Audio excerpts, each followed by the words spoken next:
Vamos fazer o seguinte, fica todo mundo com o microfone fechado, quando alguém quiser falar, entendeu? Acena aí, ou então já desmuta o microfone, já pode falar, enfim, é isso aí. Com um resumo, eu recomendo vocês estarem com um resumo aí em frente aí, tudo que vocês quiserem anotar, eu mandei em Word abertinho, que aí vocês já podem digitar, fazer ali as considerações de vocês ali, beleza?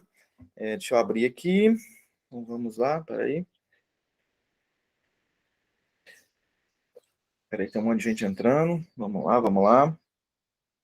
Ver se eu já botei para gravar. Sim, já está gravando, então vamos a essa matéria aí, né, do Anísio aí, estudar mais um pouquinho aí. Vocês estão com o resumo aí, tá? Eu fiz aí uma legendazinha aí em azul, gente, é o que o Anísio, né, já pontuou que vai cair na prova. Não estou falando que o que não esteja em azul não vai cair, tá? Em vermelho são questionamentos que eu mesmo aqui, como curador desse assunto todo, fiz aqui. Lembrando, gente, que isso aqui, tudo que eu estou falando, são baseados nos estudos que eu fiz aqui. Eu dediquei 2 dias, entendeu? Praticamente eu fiquei 24 horas em cima deste contexto, em sábado e domingo. Fiquei de 8 até meio-dia no sábado, em sexta e sábado. Então, assim, vou dar o meu melhor aqui para vocês aqui, tá? Se alguém quiser contribuir também, fiquem à vontade. Vocês estão me ouvindo bem para mim começar aqui? O áudio tá bom para todo mundo aí? Bom dia. Esse resumo que você falou, ele tá onde? Eu mandei no grupo lá. Da turma? Da turma, sim. Amaral, o fundo seu tá maneiro, hein? Hã? O que você tá aí tá maneiro, hein? Hoje eu tô no safari, cara. Minha girafa ali que eu comprei, importada, entendeu? Novinha. Lá da África, entendeu? É uma aculturação que eu fiz aí com um amigo lá e mandou uma girafa para mim pelo Shopee lá, pelo AliExpress lá. Mas vamos lá, gente, que piada sem mau gosto, piada ruim. Mas vamos começar? Então, ó, galera, eu fiz aqui, para começar, tá? Um breve resumo sobre a ONU aqui. Isso daqui é mais decoreba, não é o assunto aonde eu quero mesmo, de fato, entrar, né? Não, mas vamos falar aqui, ó. A ONU, a gente precisa separar, tá? A ONU e a Declaração dos Direitos Humanos. A ONU, né, foi estabelecida em 24 de outubro de 1945, após o término da Segunda Guerra Mundial. Qual foi a intenção? A intenção era impedir que outro conflito, como a Primeira e a Segunda Guerra, existisse. Desde a fundação da ONU, que foi em 1945, ainda nós não temos aqui ainda a Declaração Universal dos Direitos Humanos, tá? Que é só em 1948, entendeu? Mas desde a fundação da ONU, ela possui 3 lemas em que os países participantes, né, se comprometem a respeitar e cumprir, que são o quê?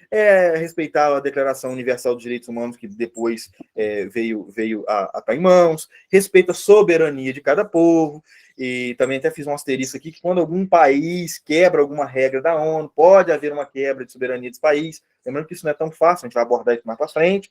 E também a solidariedade internacional. Beleza? Isso daqui são os 3 que o Anísio perguntar lá, né? O que os países se comprometem na ONU. É isso daqui.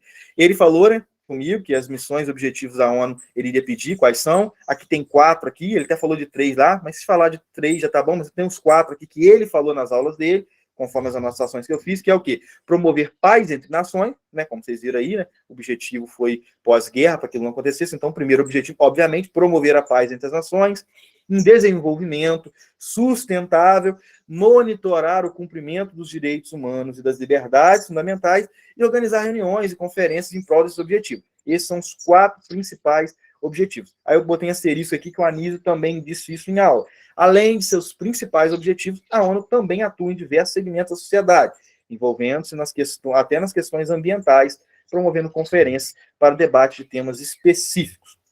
E também, como a Anísio também falou dentro de sala, esse outro asterisco aí, ó, após completar 50 anos, né, que 1945 a 1995, a ONU definiu 8 principais objetivos de desenvolvimento a serem alcançados nos primeiros 15 anos do milênio.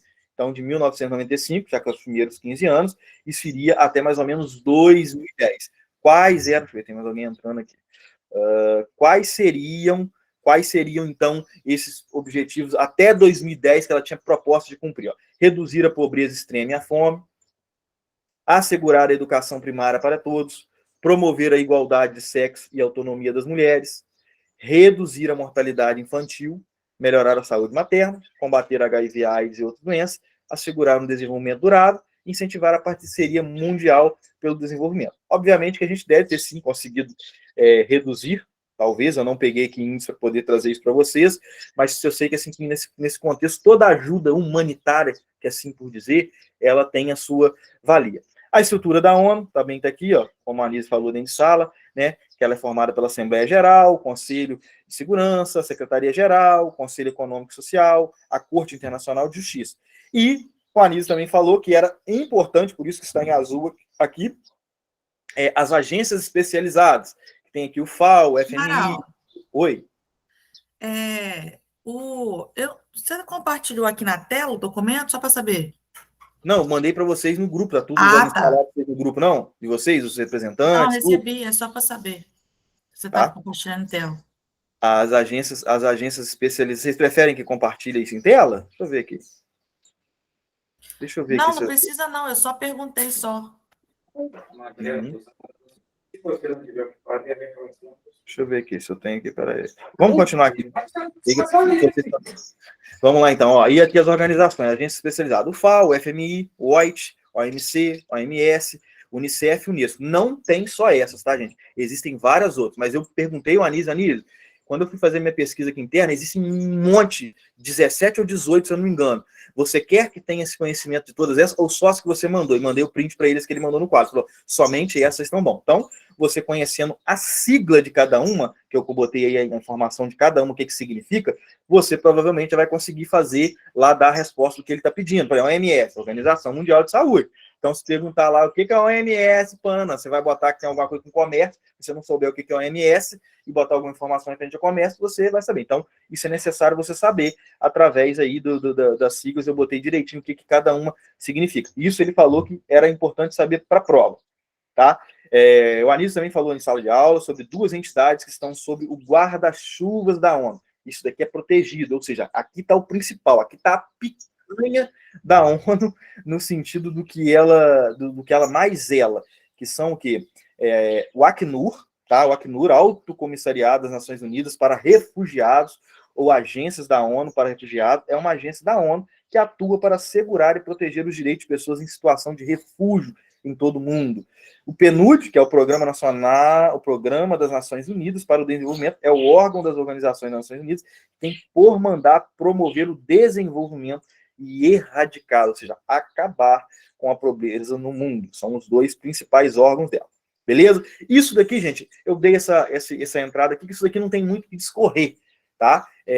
Para a gente começar a entender. Aí, o assunto que eu realmente quero entrar com vocês, e aqui que eu peço, assim, que vocês levem para o coração mesmo, tudo que vai ser falado aqui, eu me dediquei muito para trazer, para a gente entender como isso vai acontecer e como isso, qual o impacto de fato que isso tem na nossa vida, seja passivamente, seja ativamente. No final, vocês vão compreender que é a história e a atualidade dos direitos humanos e cidadania, que são as duas apostilas que o Anísio trouxe. Então, vamos contextualizar isso daqui. O nosso estudo tem como marco temporal, tá, a modernidade. Isto é, o período que se inicia das grandes descobertas geográficas dos séculos XV e XVI até a Declaração dos Direitos Universais, a Declaração Universal dos Direitos Humanos da ONU de 1948. Então, isso tudo, toda essa construção, vocês precisam entender que tudo isso que a gente vai falar, seja cidadania, pode parecer tão simples, seja a Declaração dos Direitos Universais, né, pode parecer tudo simples, gente, mas é um processo. E tem fim, Amaral? Terminou? Chegamos? Não tem fim. Esses dois temas, vocês têm que ter isso em mente, não esqueçam disso, que é uma construção que ao longo de toda a história humana teve-se vários termos, várias coisas foram evoluindo. Ah, Amaral, significa então que é um processo somente evolutivo? É uma escadinha? Não, não necessariamente, mas a gente tem que entender que isso não é um termo fechado. Ah, se eu perguntar o que é cidadania, não tem um fechamento de direito. Ah, Declaração de Direitos Humanos, é o que está aqui agora? Não. Podem surgir novos sentidos de direitos e que as coisas vão se mudando, vão acrescentando. Mas a gente vai falar sobre isso na frente. Então, tenham isso em mente. Processo, construção, beleza? Então, do século XV até o século XX, 1948. Então, neste período ocorreu um gigantesco fenômeno histórico, que é o quê? A expansão da civilização europeia e, de maneira mais geral, da civilização ocidental. Só do Ocidente.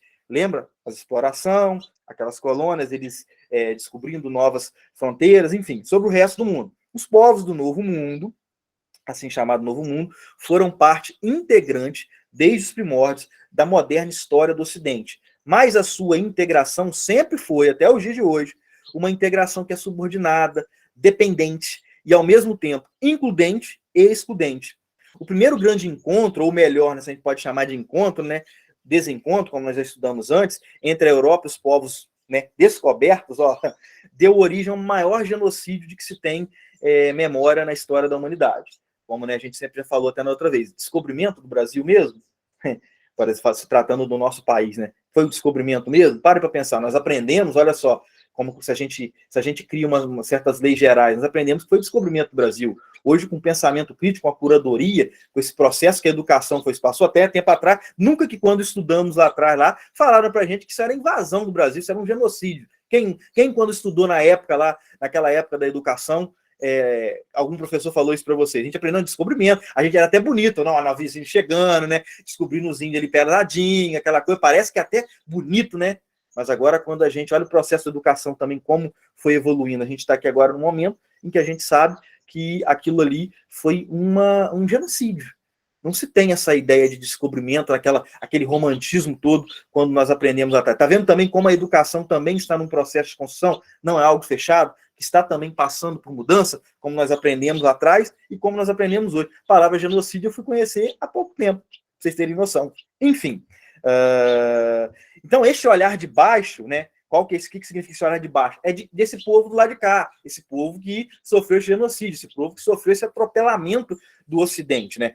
Dos excluídos, das vítimas, pode e deve ser a nossa contribuição para uma reconstrução da história dos direitos do homem, primeiramente começou a ser chamado direitos do homem, menos unilateral e simplista do que geralmente aparece nos manuais de divulgação da história dos direitos humanos, os quais apresentam a seguinte trajetória, né, que se iniciam, isso é importante saber, por isso aí, inicia-se desde a Carta Magna, né, da Inglaterra, no século XIII, passando para a Revolução Gloriosa Inglesa, do século XVII, até a Revolução Americana, que é o principal, os dois pontos que ele quer que a gente saiba, que chegou a declaração, né, que foi na Revolução Americana de 1776 e Francesa de 1789, do século XVIII, para concluir finalmente com a Declaração Universal dos Direitos Humanos. Show de bola? O que é importante aqui nisso daqui, como eu disse, saber dessas duas revoluções vão culminar na Declaração Universal. E teve uma frase aqui que foi dita antes aqui, que diz assim, olha, o manual como se divulga os direitos humanos, quer ver, por exemplo, no Brasil, vamos falar de nós, que é a nossa visão. Quando se fala de direitos humanos, o Anísio falou isso lá dentro, parece que é o quê? Direito de quem?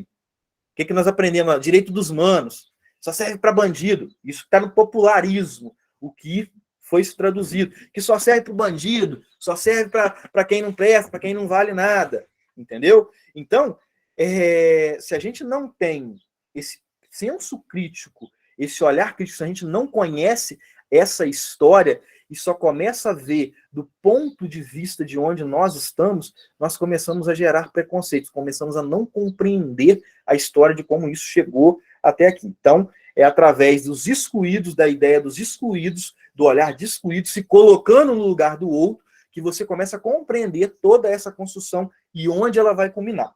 Beleza? Então vamos lá. Ó.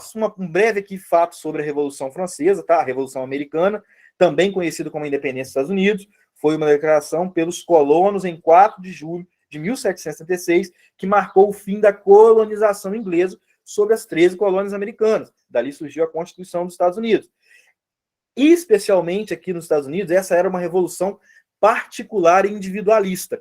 Entendeu? Lembra que os Estados Unidos era, como nós estudamos, uma colônia de povoamento e não de exploração, como foram o restante da América, que se tratando da gente aqui, que foram só para explorar e tirar. Entendeu? Nesse momento eles romperam, então falaram assim, a gente quer que a nossa liberdade, uma revolução particular. Eles não estão envolvidos com o restante que estava acontecendo no restante da América. Já na Revolução Francesa, foi iniciada no dia 17 de junho de 1789, foi um movimento impulsionado pela burguesia e contou com a participação dos camponeses e das classes urbanas que viviam na miséria. Aqui que vai ter o rompimento, né, com o feudalismo, e vão clamar esses direitos políticos agora. E agora está assim, a gente quer ter participação nisso daí. Entendeu? Daí surge a primeira Declaração Universal dos Direitos do Homem, começa com esse nome, em 1791. Só que essa já era uma revolução para se espalhar em todo o canto, ali da Europa, ali, né? Todo canto, quando a gente diz assim, é todo canto, só ali. É a visão etnocêntrica, entendeu? Ali na Europa. Isso não fazia sentido para quem estava sendo excludente. Então, como o Anísio evidenciou, um ponto em comum das duas revoluções acima, qual que é? O povo cansou de quê? seja ali naquele que não é a exploração, né, que é a de povoamento, como os Estados Unidos, cansou de carregar a nobreza nas costas. A gente já não aguenta mais isso daí. Então, esse foi um ponto em comum. E interessante também que antes da Revolução Francesa, da Revolução dos Estados Unidos, ninguém era sujeito de nada. Ou seja, não existia essa ideia de cidadania como nós temos construído em nossa atualidade. Entendeu? A representação de cidadania até aquele momento, de quem era o cidadão, estava ali limitada à nobreza. Ou a quem a nobreza desse aquela carta ali, naquele título ali, esse era cidadão. Cidadania era isso, cidadania era um pequeno agrupamento e um pequeno pertencimento a um território, mas limitado. Quem estivesse fora, quem era escravo, quem era servo, enfim, quem era mulher, quem era preto, enfim, não era considerado cidadão, não era o sujeito de nada. Então, isso é muito importante a gente entender. Apesar de já ter, sim, o termo cidadania, que ele já vem desde de termos antigos, né, de Aristóteles, enfim, como nós conhecemos hoje, não se tinha essa construção. Lembrando que cidadania, por isso que eu estou dizendo para vocês, cidadania não vai ser, nesse contexto aqui, um assunto fechado, não tem como você fechar. No final, vocês vão entender por quê. Vamos lá. Mas o que é ser, então, gente? Cidadão. Rapidinho. Até aqui vocês entenderam a situação histórica que nós estamos, aonde nós estamos, o ponto que nós nos encontramos aqui, o contexto por trás disso daí, né? Ficou esclarecido para todo mundo até aqui? Se sim, a gente consegue, vamos proceder. Sim. Então, show de bola. Se vocês não estiverem entendendo, por favor, podem perguntar. Mas o que é ser cidadão? Ou seja, possuir essa cidadania? Ó, vou botar para vocês, de forma bem resumida, um processo aqui... Oi? Qual foi a contribuição para os direitos humanos nesse sentido? Oi? Qual que foi esse parâmetro? Qual foi a contribuição dos direitos humanos? A gente vai entender lá na frente. Eu preciso construir isso aqui para vocês. Isso daí vai ter a resposta depois. Pode ser? Para a gente não atropelar aqui. A gente vai ter. Então, ó, mas o que é ser cidadão? E qualquer coisa, gente, se vocês tiverem perguntas, estiverem anotando aí para perguntar depois, fica legal, então, para a gente não sair do script aqui, ó. Mas o que é ser cidadão? Ou seja, possuir essa cidadania? Ó, de forma bem resumida, tá? No princípio, a cidadania se limitava aos indivíduos livres que gozavam de certo privilégio, como eu botei ali a nobreza.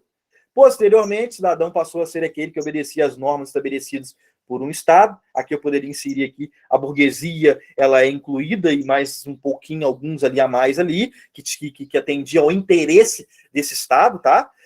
E por fim, o cidadão tornou-se todo aquele sujeito de direitos, sem distinção de sexo, raça, convicção política ou religiosa.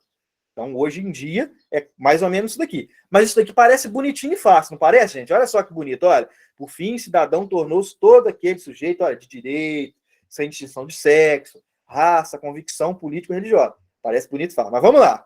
Então, vamos construir aqui agora o processo de cidadania. Vamos pegar aqui vários momentos em que ele foi construído e vamos aqui ter o pensamento crítico aqui, vamos problematizar, assim como diz o Eduardo. Olha, tomemos a acepção talvez mais consensual de cidadania, que é o seguinte, ó, olha o que é cidadania, ó, a de que ser cidadão significa fazer parte, ó, de um todo maior, modernamente identificado a uma nação ou comunidade política específica, que isso faz parte do tempo moderno, tá? Aqui é a ideia de nação, de comunidade política.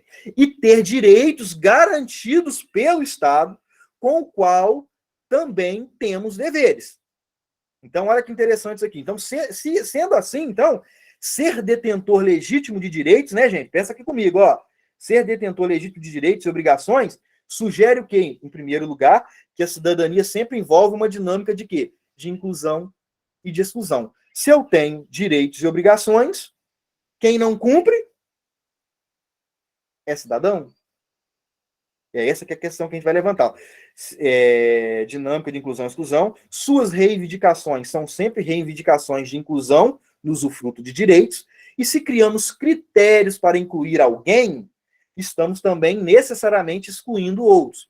Isso é importante para que se perceba como o discurso, ó, que cria os atributos de um bom cidadão, o cidadão virtuoso, ao mesmo tempo distingue e cria, por contraste, um outro, cujas práticas e valores podem ser estigmatizados e identificados como maus ou não cidadãos.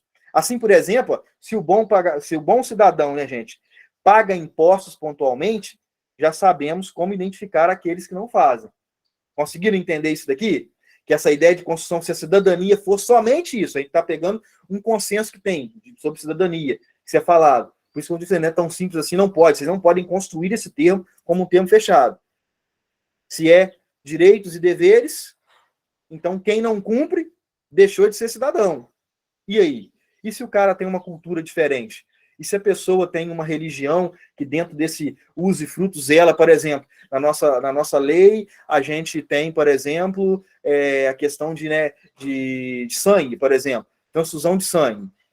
Mas existem religiões que se não pode fazer transfusão de sangue, a pessoa morre se não fizer. Aí está lá no hospital, entendeu? A pessoa precisa de transfusão de sangue. O bom cidadão está num termo de que, não, peraí, bom cidadão ele vai, sim, fazer a transfusão, vai aceitar a doação, vai isso aqui, ele vai dizer outra vida. Mas aí tem uma religião. Então essa pessoa que não fizer a transfusão, ele deixou de ser cidadão? Então é esse que é o contexto aqui. Ah, ele não pagou os seus impostos, ele deixou de ser cidadão. E o contexto? Por que ele não pagou impostos? Por que ele não pagou imposto? Será que ele teve um problema na empresa dele? Será que ele teve que pegar o recurso dele e teve que investir, passou por uma doença na família dele, escolheu entre pagar imposto e a saúde da família dele, teve que pagar? E os contextos? Conseguem já entender que não é uma questão, parece bonitinha, de deveres e direitos, sem raça. Calma lá. Vamos ver como que isso é construído. Então, não é bem assim, entendeu? Então, em segundo lugar, continuando o texto aqui, sendo o status de cidadão do detentor legítimo de direitos e obrigações, olha isso daqui, como é que isso aqui vai ser importante. Surge um impasse constitutivo da noção de cidadania. É ela uma prerrogativa de gozar de direitos ou de praticar virtudes voltadas para a esfera pública? Ou seja, o que isso significa, gente? Se o cidadão é um consumidor de direitos, ele não teria, então, direito à liberdade, para, inclusive, fechar-se na esfera privada e não se envolver com nenhuma questão pública?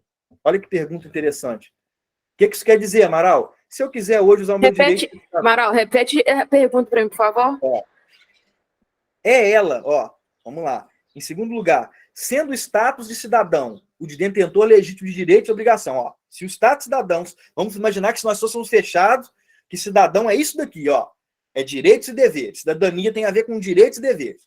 Vamos supor que nós fechemos isso, sem considerar qualquer outra e demais situação. Vamos considerar isso daqui. Se cidadão é isso, legítimo direitos e obrigações, surge então um impasse constitutivo da noção de cidadania. Qual que é?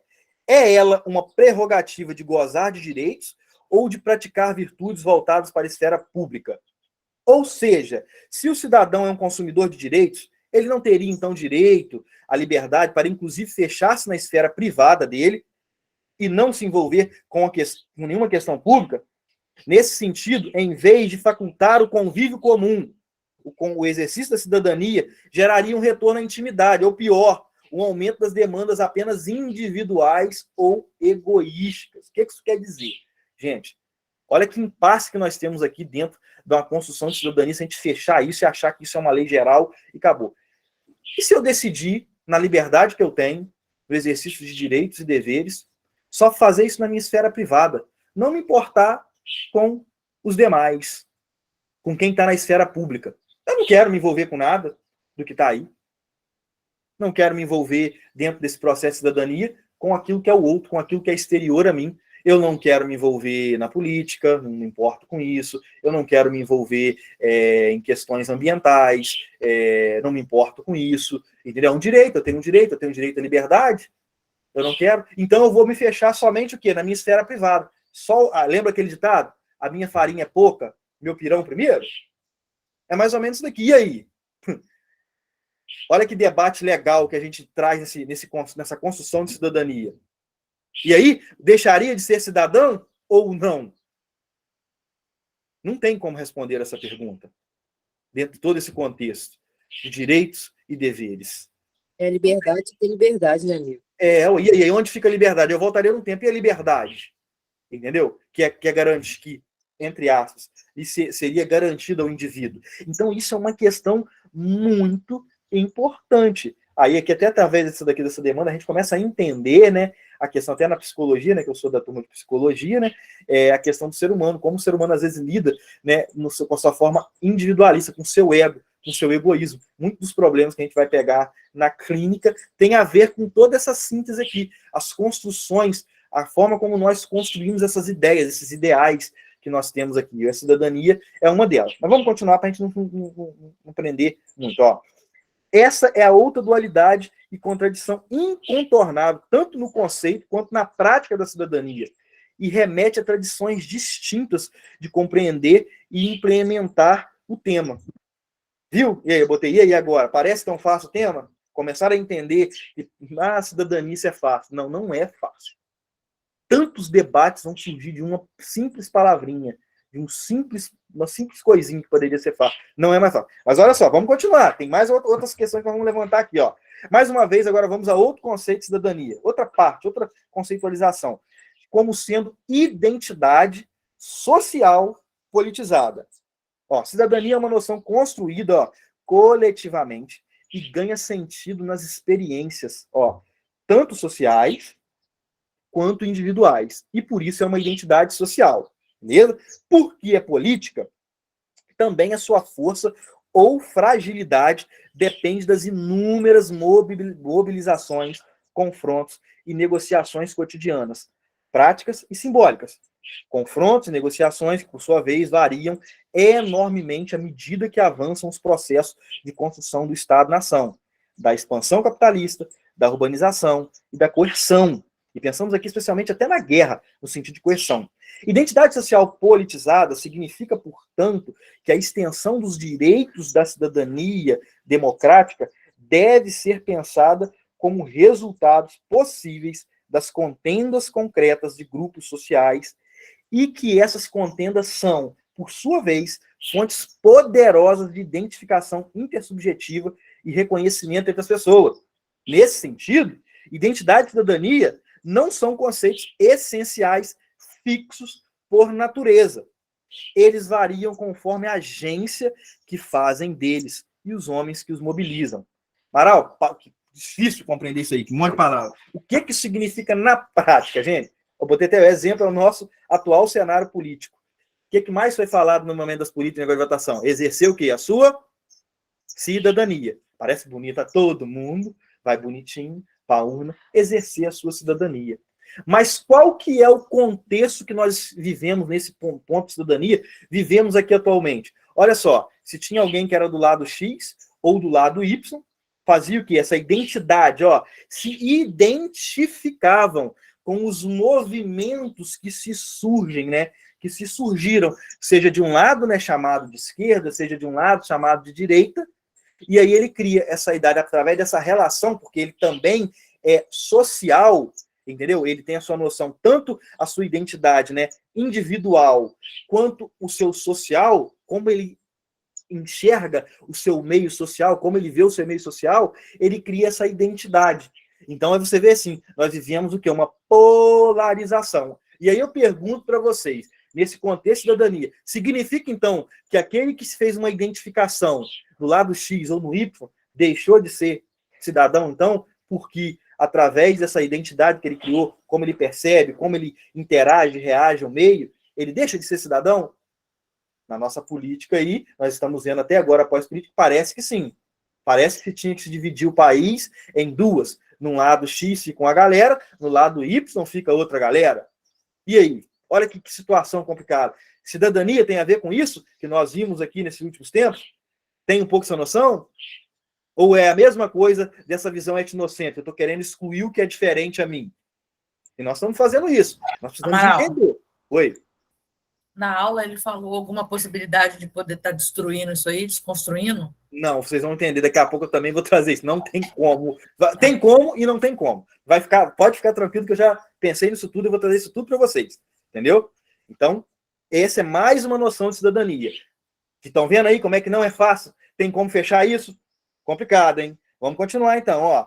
Até aqui todo mundo já está entendendo? Tá entendível? Vamos lá, então. Então, assim, se antes da cidadania era ligada a uma pertença, passou agora para a égide do exercício dos indivíduos para retornar modificada como uma agenda de grupos que declaram e defendem a sua diferença. No entanto, de toda maneira, a cidadania vai caminhando, se transformando a cada vez mais numa escolha moral e não apenas no status legal. Antes não, cidadania o quê? Eu sou brasileiro, Parará, moro em Itaperuna e pronto. Era uma pertença a isso daqui. Sou católico, Parará, evangélico, enfim, aquela nacionalidade, nascido em tal. Agora, cidadania já começa a ser nossas escolhas morais. Como que a gente sintetiza a vida? Como que a gente percebe a vida? Como que a gente sente? E aí a gente vai fazendo essa síntese, essa construção. Cidadania agora está englobando isso, não somente isso. Ah, Amaral, quando eu tô caminhando nessa direção, eu desconstruí o que era. Obviamente que não. Daqui a pouco a gente vai falar sobre isso. Precisamos entender que é um processo. Mas se a gente pega a partir do ponto que nós estamos e fechamos isso, aí nós vamos estar deixando no que eu quero dizer, porque eu vou dizer depois, que é deixar de exercer a cidadania. Eu estou excluindo o outro. E aí, quando eu excluo o outro, isso nada tem a ver. Mas vamos lá que a gente vai chegar nisso daqui.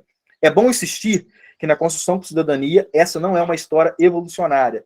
Se novas noções de direito surgiram, isso não significa que as outras mais antigas tenham perdido sua eficácia prática e simbólica, ou mesmo tenham deixado de ser necessárias ou tenham sido resolvidas.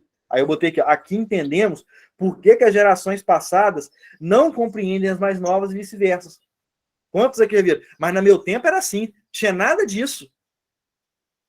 Tá vendo que quando a gente fecha esse conceito que foi criado anteriormente e vem uma noção de direito nova, as minorias que estão ali lutam pelos seus direitos e aquilo se emerge, vai falando, nossa, na minha época eu não tenho nada. Por exemplo, nas questões LGBTQIA+. Putz, olha como é que a gente vê a discriminação hoje. É nítido que haver discriminação. Mas eu quero que vocês entendam o seguinte, a pessoa faz isso daí somente pela discriminação em si? Ah, não, porque ele é racista, ele é isso e aquilo. Aí a gente se inflama nisso daí, né? Achando que isso vai resolver alguma coisa. Como se tivesse resolvido. Quando você chamar alguém de, não, racista, genocídio, e papapá, como se isso resolvesse alguma questão. O problema está na questão educação. Por isso que a matéria chama-se Educação, Cultura e Direitos Humanos. Depois eu vou falar sobre isso melhor. A gente não compreender os processos, como eles acontecem, a construção, como o mundo vem caminhando.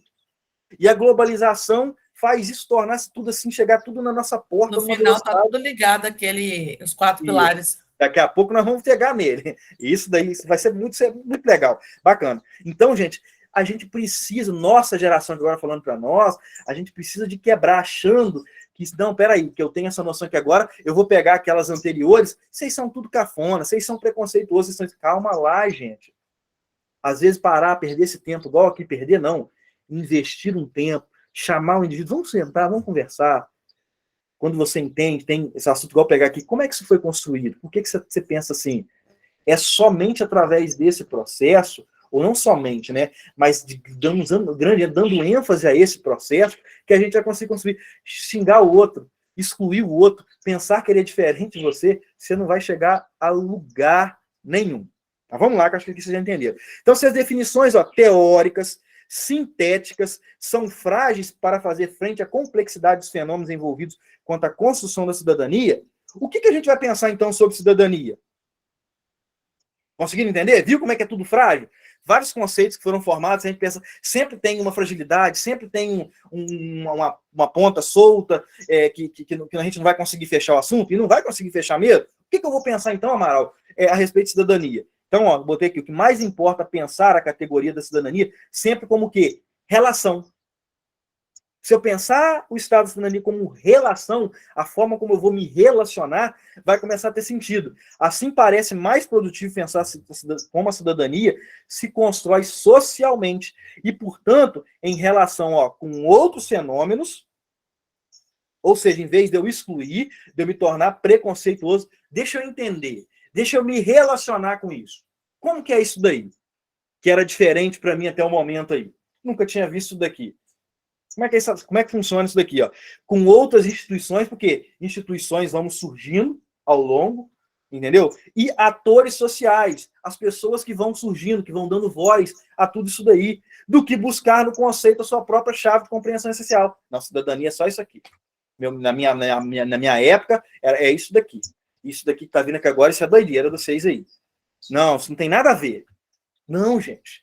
Vamos buscar relacionar, conhecer, vamos fazer síntese. E nós que estamos aqui agora, vamos entender como é que quem estava antes da gente pensava. Vamos nos relacionar, como é que eles pensavam, por que agora eles estão Por que agora eles estão tão relutantes quanto a essa nova questão, quanto a essa nova noção de direitos que uma minoria, ou um determinado grupo, ou um determinado local está fazendo? Por quê? Quando a gente procura esse relacionar, fazer esse caminho de volta, vê se não fica mais bacana essa ideia de cidadania para vocês. Quem discorda? Acho que ninguém discordou. Então, que bom, porque para mim também isso fez sentido. Beleza? Entendendo, então, um pouco sobre a cidadania, agora que a gente entendeu, conseguimos fechar a cidadania? Cidadania é um assunto fechado, então, gente? Óbvio que não. Cidadania vai ter que ser construída todos os dias, através da forma como você se relaciona com o meio. Seja a partir de trás para frente, de frente para trás. Para você compreender o indivíduo. Para que ele não perca os seus direitos. Para que você não possa pegar esse daqui não é cidadão, para que você não possa excluir. Que a ideia de cidadania é que nós não possamos excluir ninguém, para que todos tenham seus direitos, seus deveres garantidos. Beleza? Então vamos lá. Entendendo então um pouco sobre a cidadania e focando agora na Constituição da doutrina dos direitos do homem, precisamos entender o que é cidadania, que é uma construção também, e agora entrando nos direitos do homem, assim como nós conhecemos hoje, podemos identificar a confluência de várias correntes de pensamento e de ação. Que correntes são essas, gente? Vamos lá para vocês entenderem o que você está falando. Agora nós vamos entrar como os direitos do homem foram evoluindo desde aquelas revoluções até chegar agora no século XX. Espera aí, rapidinho. Tá ruim aí para vocês, né? Tá o barulho da máquina? Fez um barulho de furadeira aí para vocês aí? Não. Não apareceu o barulho de furadeira para vocês, não? Então, Para mim, não. se fazer, vocês me falam aí, ó. Então, o que eu estou falando agora? Apareceu, não? Então, o microfone conseguiu suprimir. Então, o que é interessante aqui agora? A mesma caminhada que eu fiz de cidadania, eu vou fazer também nos direitos do homem. Como foi essa caminhada? Desde essas revoluções de 1700, século XVIII, até século XX. E as correntes que estão envolvidas na construção, na elaboração da Declaração Manual dos Direitos Humanos são elas, o liberalismo, o socialismo, aí trem diferente, liberalismo contra socialismo, completamente opostos, sentidos opostos. E o cristianismo social, a gente vai falar sobre eles. Dessas correntes que surgem os ideais, liberdade, igualdade e fraternidade, que estão presentes nas duas revoluções, que a gente estudou ali, que vão chegar depois na Declaração Universal, que logo mais tarde vão culminar nessa Declaração Universal. Então, vamos falar um pouquinho sobre liberdade, tá? A doutrina de liberdade. Tais doutrinas, ou não tão liberdade assim, olha o que eu botei, meu comentário em vermelho, como disse na legenda lá, que tudo está em vermelho, é mais ou menos uma reflexão, um pensamento mesmo. Tais doutrinas, lembrando, contextualiza, não esquece de contextualizar, não. Onde está acontecendo? Na Europa. O que a Europa está fazendo? Descendo por rede em quem ela está descobrindo, massacrando, genocídio mesmo, entendeu? Então, lembra disso aqui. Então, vamos lá. Aí está surgindo lá essas noções aí, liberdade, igualdade, fraternidade. Vamos lá. Tais doutrinas surgiram nos séculos 17, 18, no período da ascensão da burguesia, que estava reivindicando uma maior liberdade de ação e de representação política frente à nobreza e ao clero. Elas forneciam uma justificativa ideológica consistente aos movimentos revolucionários, que levariam progressivamente à dissolução do mundo feudal e à constituição do mundo moderno. Os direitos da tradição liberal, por isso que a liberdade vem do liberalismo, a liberdade, liberalismo, mesma coisa, da tradição liberal tem o seu núcleo central, olha qual que é o centralismo da ideia de liberdade quando ela começou sendo propagada, nos assim chamados direitos de liberdade, que são fundamentalmente os direitos do indivíduo. Nesse primeiro momento, quem que era o indivíduo, gente? O burguês, a nobreza, entendeu? O indivíduo, o sujeito, era uma classe, quem estava de fora, a liberdade, a propriedade e a segurança. O Estado limita-se à garantia dos direitos individuais através da lei, sem intervir ativamente na sua promoção. Por isso, esses direitos são chamados de direitos de liberdade negativa, porque tem como objetivo a não intervenção do Estado na esfera dos direitos individuais. Beleza? Não é ativo, não é o Estado que vai fazer. É negativo. O Estado não vai chegar a intrometer. O próprio mercado começa a se regular. Vocês aí vão se regulando. Vamos lá. Apesar da afirmação de que os homens nascem e são livres e iguais, né? Esse é um dos conceitos, né, da ideia de liberdade. Olha, os homens nascem livres e são iguais. Mas quais homens? Então, por isso que eu falo, é tão liberdade assim? Uma grande parte da humanidade permanecia excluída dos direitos. As várias declarações de direitos das colônias norte-americanas, ó, não consideravam os escravos como titulares de direitos, tanto quanto os homens livres. A Declaração dos Direitos do Homem, a da Revolução Francesa ali, não considerava as mulheres como sujeitas de direitos iguais aos homens. Então é liberdade? Assim? É tão assim? Então, novamente, se eu fosse fazer aquela ideia, é fácil construir uma ideia de liberdade, gente? Fechar? Não é fácil, gente. É construção, é relação. Depende de mim, a minha relação com o outro, com o meio. Mas vamos embora. Em geral, em todas as sociedades... Oi. E é importante enfatizar também que esse lema, né, que foi feito pelo Robespierre, Robespierre, né, quando ele criou, né, esses três lemas, foi exatamente para dar um grito, né, em prol aos ativistas e também em questão da democracia. Mas o interessante, é por isso que eu estou falando, mas o interessante, por isso que eu botei esse não tão liberdade, o interessante é saber que ao mesmo passo que se está fazendo tudo isso, está colonizando, está explorando, entendeu? Então é meio que assim, por isso que daqui a pouco eu vou trazer mais para frente, isso daí vai ser abordado também, eu vou trazer para vocês vão ver as problematizações que tem nisso. E aí a gente vai começar a entender. Porque uma das principais, assim, função dele, quando fez esse grito, era fazer o quê? Derrubar o governo opressor daquela época, né? Uhum. Vamos lá. Em geral... Desigualdade entre os próprios grupos, né? Dentro da própria classe burguesa. Por isso que está falando a questão entre a mulher e o homem e tal. Tinha desigualdade das classes da sociedade, porque o poder estava na mão, o discurso, né, de liberdade estava na mão da burguesia, mas tinha essa separação entre a própria classe burguesa, né? Essa desigualdade dentro da própria classe. Exatamente. Então, em geral, em todas as sociedades, o voto era censitário e só podiam votar os homens adultos e ricos, as mulheres, os pobres e os analfabetos. Fecha o microfone aí, Onara. Foi sem querer. E os analfabetos não podiam participar da vida política. Devemos também lembrar que estes direitos não valiam nas relações internacionais. Olha aqui, ó. Só vale pra gente. Europeu aqui, povo desenvolvido, né? Primeiro mundo. É muito fácil chamar-se hoje de povo de primeiro mundo. Foi até que eu falei com a Anis lá, sendo que quem está do lado de cá está tomando o Rainer, tomou o Rainer. Esses direitos, gente, quando eles foram ali gritados, né? Entendeu? Clamados, assim por dizer, não vale para fora. Eu tô lá explorando lá, não. Continuo com a minha exploraçãozinha aqui, com a minha dominaçãozinha aqui. Só vale pra gente. Olha o etnocentrismo aí, ó, rolando. Mas, vamos lá, com efeito, neste período, na Europa, ao mesmo tempo em que se proclamavam-se os direitos universais do homem, tomava um novo impulso o grande movimento de colonização e de exploração dos povos extra-europeus. Assim, a grande parte da humanidade ficava excluída do gozo dos direitos. Então, seria, então, uma espécie de liberdade para as minorias etnocêntricas europeias? Aí eu levanto para vocês esse primeiro momento, se não é isso aí, um questionamento que eu levanto. Falando sobre igualdade agora, gente, falando sobre liberdade, falando sobre igualdade, ó.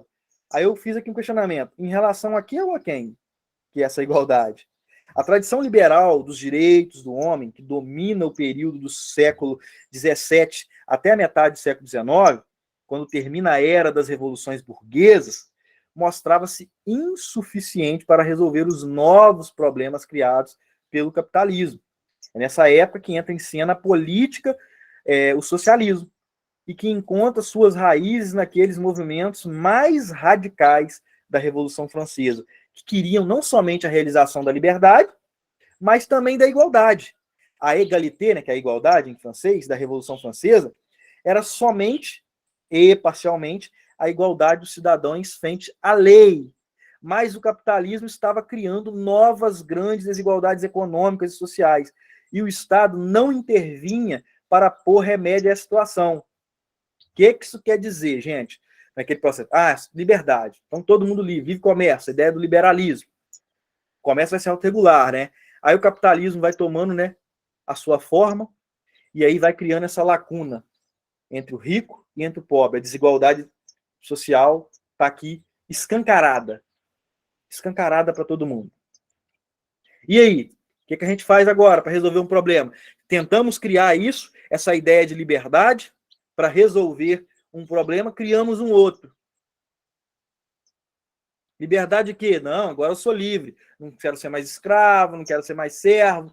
E tem aqui o capitalismo, advento do capitalismo, revolução industrial, vamos embora para a fábrica, agora a gente vai ficar rico, a gente vai conseguir mudar, inverter a ordem, quem está embaixo vai para cima, e vice-versa, e aí, pum, surge um novo problema. Entendeu? E interessante, ó, por isso que eu falei, eram relações de igualdade em relação a quem? A quem? Ó, só eram iguais quanto ao cumprimento da lei, mediante ao Estado. E quanto ao Estado no cumprimento dos seus deveres diante das questões sociais. E é isso daqui que essa ideia de igualdade vai clamar. Espera aí, a gente só tá tendo liberdade aqui, né? A lei, a gente tem que obedecer a lei que está aí, o Estado está aí, a lei está aí, vamos embora. E agora em relação às questões sociais, entendeu? Como que vai ficar as questões sociais? O que o Estado está fazendo para poder diminuir isso? E aí tem aí o que acontece. Aí a gente vai ver, lembra que eu falei lá das 3 correntes lá?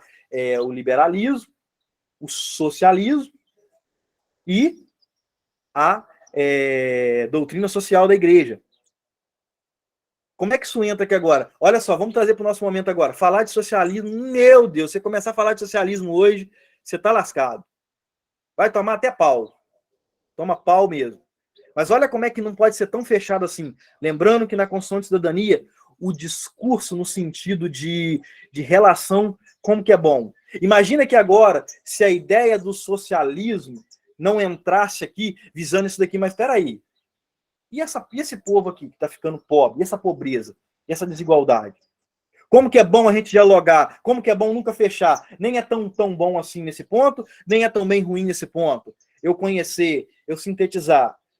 E aí, ó, que a gente vai entrar. Os movimentos revolucionários de 1848 constituem um acontecimento chave da história dos direitos humanos, porque conseguem que, pela primeira vez, o conceito de direitos sociais, olha só, até então não tinha, gente.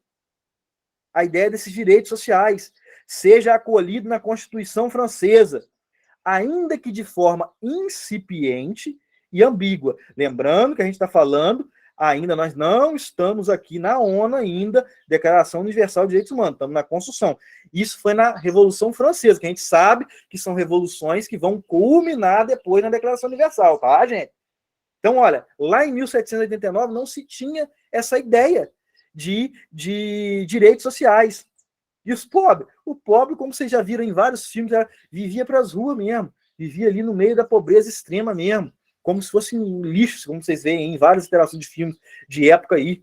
Ninguém os amparava. O pobre só tinha que era só hoje, igual é hoje, só a lei. Só a lei. Só tem que cumprir a lei. E os deveres? Não tem.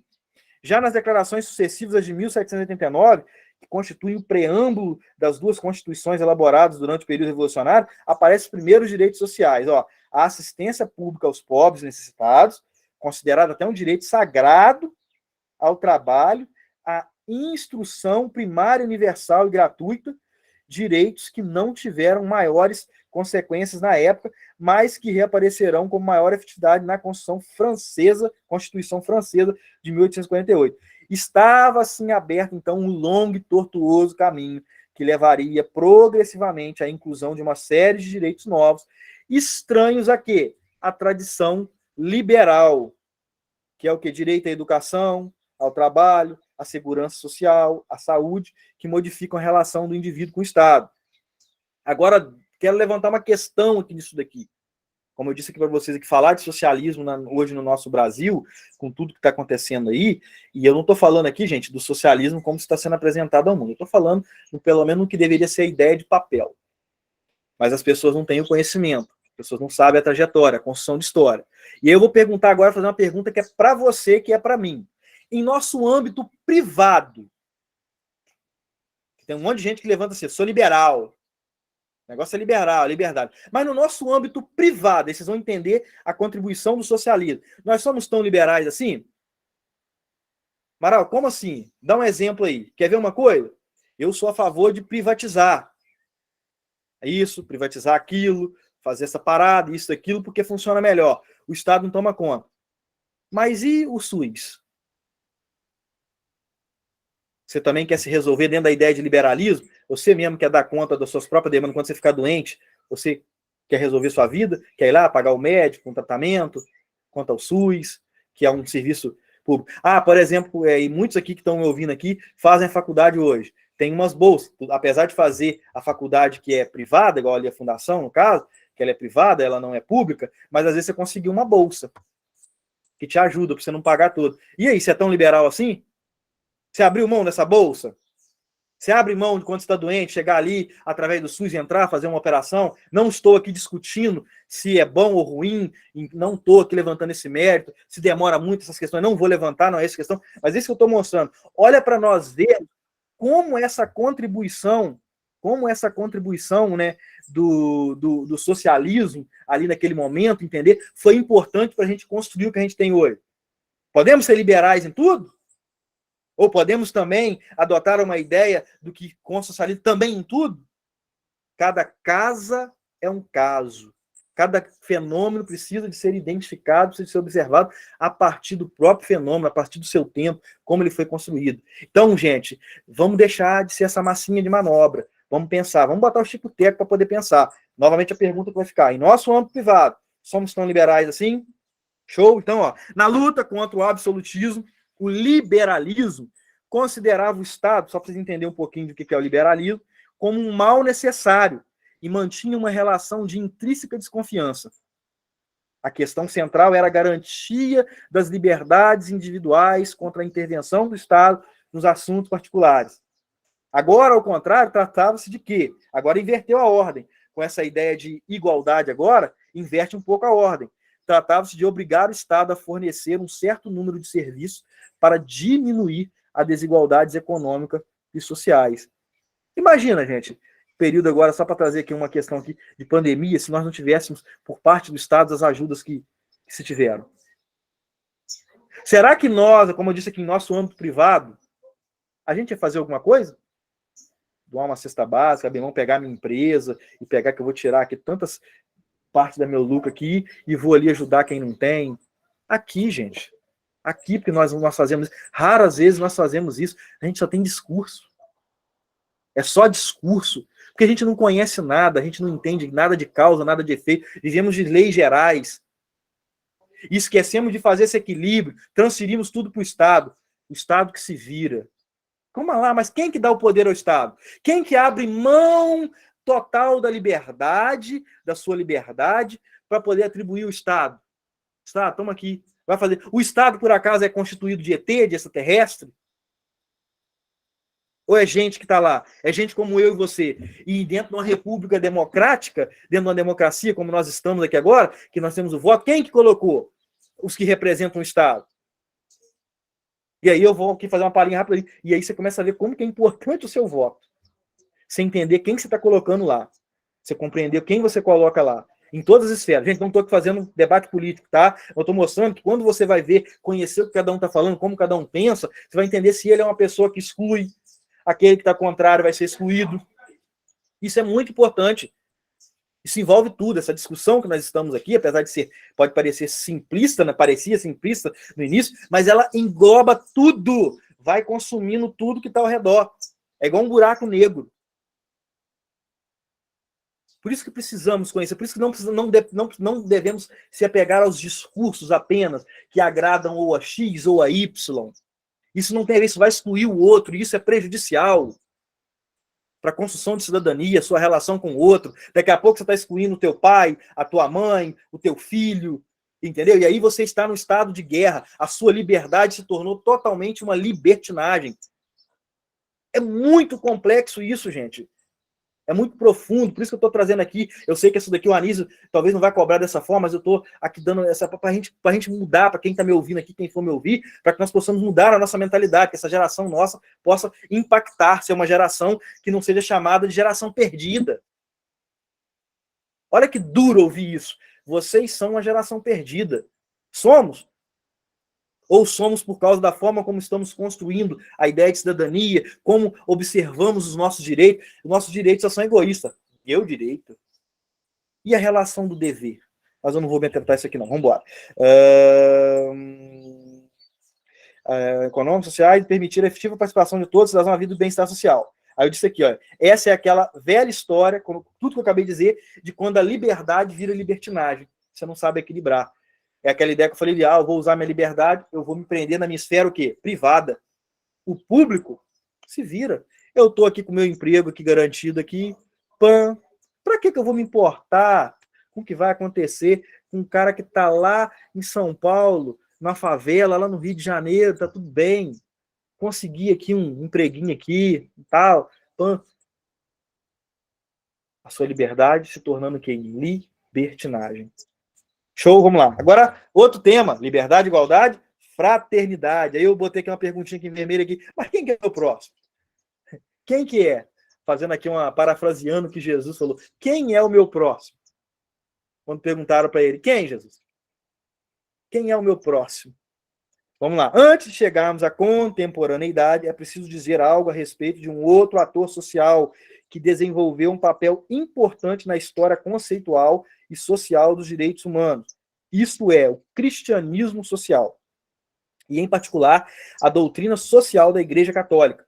A mensagem bíblica contém um forte chamado à fraternidade universal, porque o homem foi criado por Deus, a sua imagem e semelhança, e todos os homens são irmãos, porque tem que Deus como pai. O homem tem um lugar especial no universo e possui uma intrínseca dignidade. Olha que mensagem profunda, bonito. Olha, se Deus é nosso pai, todos nós somos irmãos, como é que eu vou deixar de ajudar um irmão meu? Por isso que eu botei ele. Mas quem é o pró? Quem é esse irmão? Vamos lá. Porém, o envolvimento e a identificação da Igreja Católica com as estruturas, lembrando, nós estamos em 1700 e pouco, a ideia de igreja fundada em 300 e pouco, entendeu? A gente sabe historicamente como a estrutura da igreja se envolveu com o poder, com o Estado, é o que vai dizer aqui agora, tá? Só contextualizando. Vamos lá. Porém, o envolvimento e a identificação da igreja com as estruturas de poder da sociedade antiga e medieval fez com que os ideais da natural igualdade e fraternidade humana que ela proclamava não fossem de fato respeitados e colocados em prática.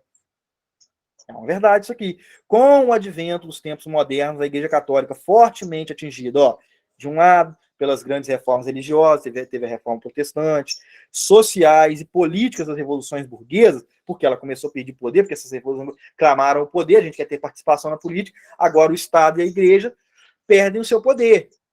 Porque quem está embaixo, as classes estão embaixo, agora estão querendo essa fatia, participação nessa fatia do chamado poder. E de outro, pelo avanço do movimento socialista também, como a gente viu ali, agora a ideia de igualdade, e comunista foi perdendo progressivamente o poder temporal e uma grande parte do poder econômico se fundava na propriedade de terra. Este foi um dos motivos principais da hostilidade da Igreja contra as doutrinas e práticas dos direitos humanos da modernidade. Olha que interessante, a Igreja foi completamente contra tudo isso na época. A Igreja permaneceu defendendo o antigo regime, do qual era parte fundamental com todos os seus privilégios, e reagiu contra essas novidades da modernidade. A hostilidade da Igreja Católica aos direitos humanos modernos começa a mudar, gente, somente com o Papa Leão XIII, que com sua enclínica Rerum Novarum, de 1894, dará início à chamada doutrina social da Igreja, vai retornar ao que já existia, pelo menos no papel. Com ela, a Igreja Católica procurava inserir-se de maneira autônoma entre o liberalismo e o socialismo. Por quê? Olha que legal, gente, olha que papel fundamental, e aí eu vejo aqui que esse deveria ser, de fato, o papel fundamental dessa ideia de fraternidade, que tem aqui o ideal, o cristianismo. Lembrando que eu não estou aqui botando que o cristianismo seja o ápice, seja a verdade num todo. Não estou aqui, eu tenho minhas convicções pessoais, mas aqui a gente está num âmbito acadêmico de estudo, lembrando que não é para a ideia de exclusão, mas eu estou botando assim, pelo menos o papel, a função. Olha só, eu vou estar aqui como um mediador entre esses dois termos, entre esse liberalismo e entre esse socialismo. Calma lá, gente, vamos buscar um equilíbrio. Porque se você for ver no papel, são duas correntes completamente contrárias. Daqui a pouco eu vou abordar isso. de forma mais aprofundada. Então, ela se coloca nesse papel aqui, calma lá, e aqui? Vocês aqui têm que fazer isso aqui, e vice-versa. Então, eu acho isso é muito interessante. Este movimento continuará, tá? Durante todo o século XX, levará a Igreja Católica, especialmente após o Concílio do Vaticano II, a modificar sua posição de condenação, que era de condenação dos direitos humanos. Mais recente, o Papa João Paulo II, na sua encíclica Redemptor Hominis, reconheceu o papel das Nações Unidas na defesa dos objetivos invioláveis de direitos do homem.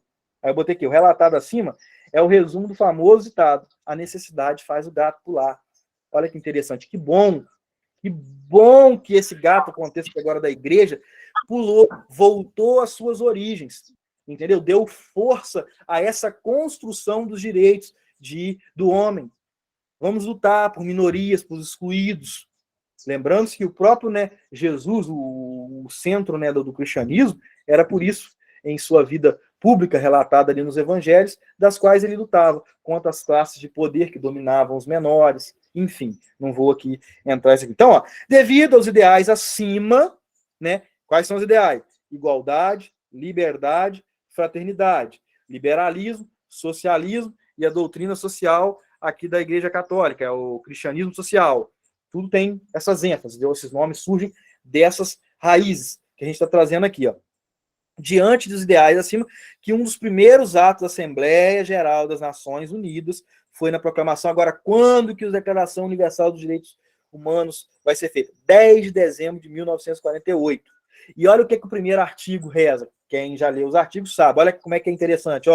Todas as pessoas, até marquei em negrito aí, todas as pessoas nascem livres, a liberdade aí, e iguais, igualdade, em dignidade e em direitos. São dotadas de razão e de consciência e devem agir em relação umas às outras com o espírito de quê?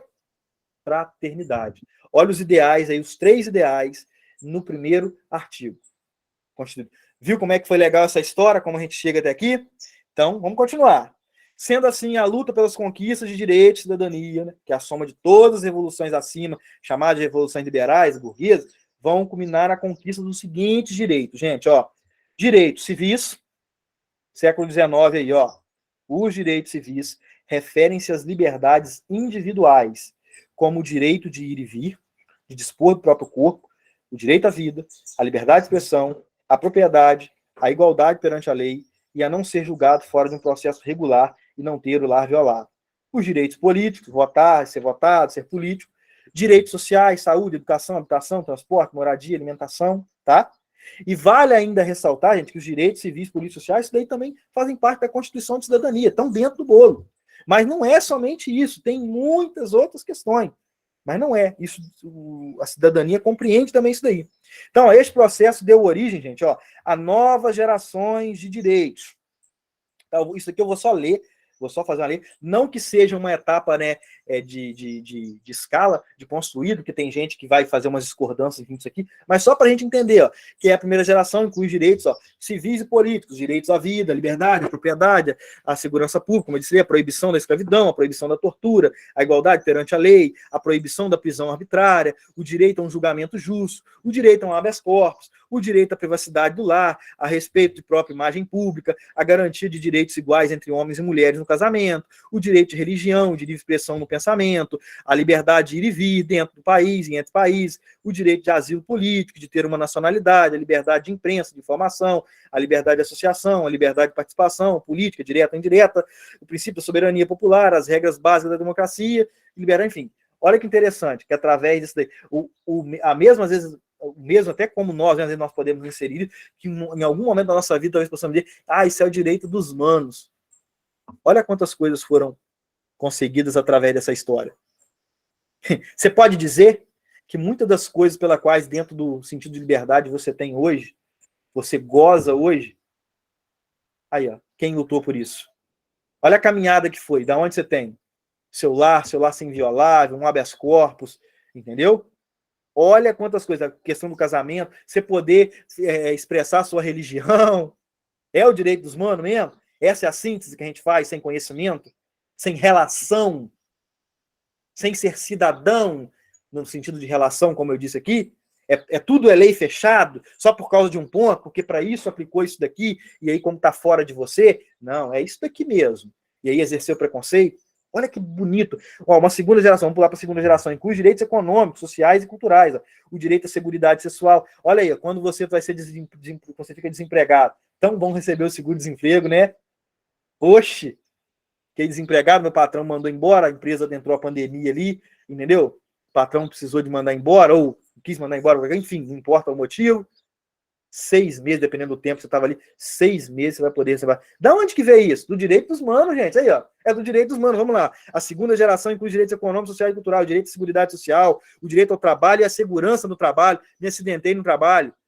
Ao seguro contra o desemprego. O salário que você ganha. Salário justo e satisfatório. A proibição da discriminação salarial. O direito a formar sindicatos. O direito ao lazer e ao descanso remunerado. Tirei minhas férias, olha. Recebeu ali aquele salarinho para você te gozar das férias ali, não deixou de perder o salário. O direito à proteção do Estado, bem, não estou ironizando isso não, tá, gente? Muito ao contrário, eu estou dando valor a isso, que bom que isso foi conquistado por nós. Mas nós chegamos aqui agora. Olha o que teve para essa construção, para chegar até aqui. E para nós chegou agora há pouco tempo, tá? Quanta briga teve que ter aqui ainda no âmbito, saindo do etnocentrismo europeu, para chegar até aqui? Em nós.